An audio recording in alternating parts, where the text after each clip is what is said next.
Hello everyone. आज का हमारा टॉपिक है about partition chromatography. Partition chromatography में क्या होता है कि एक मिक्सचर में जो डिफरेंट कंपोनेंट्स प्रेजेंट है उसे हम डिस्ट्रीब्यूट करते हैं दो फेजेस में due to differences in partition coefficient. तो उनके पार्टीशन कोएफिशिएंट के वजह से उसे हम दो फेजेस में डिस्ट्रीब्यूट कर पाते हैं। पार्टीशन कोएफिशिएंट को हम कैसे कैलकुलेट कर सकते हैं? ये रेशियो है of concentration of solute in phase A by concentration of solute in phase B। तो इस फॉर्मूला से हम पार्टीशन कोएफिशिएंट को कैलकुलेट कर सकते हैं। अब इस पार्टीशन क्रोमेटोग्राफी का ही एक एग्जांपल है जिसे हम कहते हैं पेपर क्रोमेटोग्राफी। तो पेपर क्रोमेटोग्राफी में क्या होता है कि जो स्टेशनरी फेज है वो एक पेपर होता है। तो पेपर क्रोमेटोग्राफी में जो पेपर का जो एंड है उसे हम डिप कर देंगे एक सॉल्वेंट मिक्सचर में, जिसमें हमारा एक्वस कंपोनेंट्स भी होगा और ऑर्गेनिक कंपोनेंट्स भी होगा। वो जो सॉल्वेंट है ना उससे क्या करता है, पेपर पूरी तरह से सोक कर लेता है बिकॉज ऑफ कैपिलरी एक्शन। तो कैपिलरी एक्शन पता है ना कि जो नीचे से जो ट्रैवल करके पूरा पानी को ऊपर तक वो सोक कर लेगा। और जो एक्वस कंपोनेंट होता है सॉल्वेंट का वो पेपर के सेलुलोज के साथ जाके बाइंड कर देता है और इसी तरह से एक स्टेशनरी फेज फॉर्म हो जाता है। तो पेपर क्रोमेटोग्राफी में जो स्टेशनरी फेज है वो एक पेपर होता है और ये पेपर जो है यानी कि जो स्टेशनरी फेज़ है वो पोलर स्टेशनरी फेज़ होता है और जो मोबाइल फेज़ है वो नॉन पोलर होता है।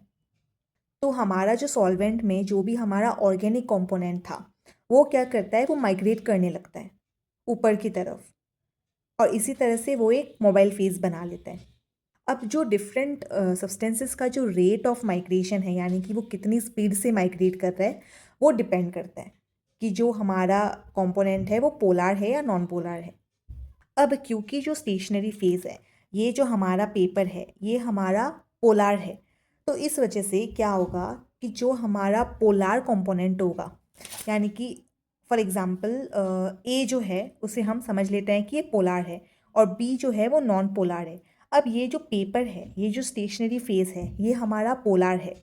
इस वजह से जो भी कंपोनेंट हमारा पोलर होगा, फॉर एग्ज़ाम्पल ए, वो क्या करेगा, वो बाइंड कर जाएगा पेपर से बिकॉज पोलर लव्स पोलर। ठीक है, तो पोलर को पोलर से बहुत प्यार है, तो ये क्या करेगा, ये एकदम स्ट्रांगली बाइंड कर लेगा, ये ऊपर जाना ही नहीं चाहेगा। तो ये बस इतना ही ट्रैवल किया बिकॉज ये पोलर है। और जो बी है वो नॉन पोलर है, तो उसे पोलर से कोई मतलब नहीं है, वो फटाफट से भाग जाएगा, वो रुकेगा नहीं, वो पोलर के पास नहीं रुकेगा, वो फटाफट से ऊपर की तरफ भाग जाएगा। अब जो हमारा माइग्रेशन रेट है ना सब्सटेंस का, तो उसे हम कैलकुलेट कैसे करेंगे, आर एफ यानी कि रिलेटिव फ्रंट। तो ये फॉर्मूला से हम कैलकुलेट कर लेंगे। फॉर एग्जांपल अगर हमें ए का जो माइग्रेशन रेट है वो हमें पता करना है तो हम ये फॉर्मूला यूज़ करेंगे, आर एफ यानी कि relative front, distance travelled by substance यानी कि ए। ठीक है, ए ये सब्सटेंस हो गया, एक distance travelled by substance divided by distance travelled by solvent front. अब देखो ये जो सॉल्वेंट फ्रंट है ना जो हमारा ऊपर तक माइग्रेट किया और जो ये नॉन पोलर मोबाइल फेज बनाया, अब ये क्या होता है, ये सपोज यहाँ तक ट्रैवल किया हमारा, तो इसका हमें डिस्टेंस पता करना है कि ये कितना ट्रैवल किया। तो एक का डिस्टेंस को डिवाइड कर देना है हमें सॉल्वेंट फ्रंट का डिस्टेंस से। अब एक और चीज़, इंपॉर्टेंट चीज़ क्या होता है कि कभी कभी ना जो सॉल्वेंट फ्रंट है ये ऊपर की तरफ जाके ये पेपर को भी पार कर देता है, पूरी तरह से ये पेपर के एंड तक चला जाएगा, उसको भी पार कर देता है।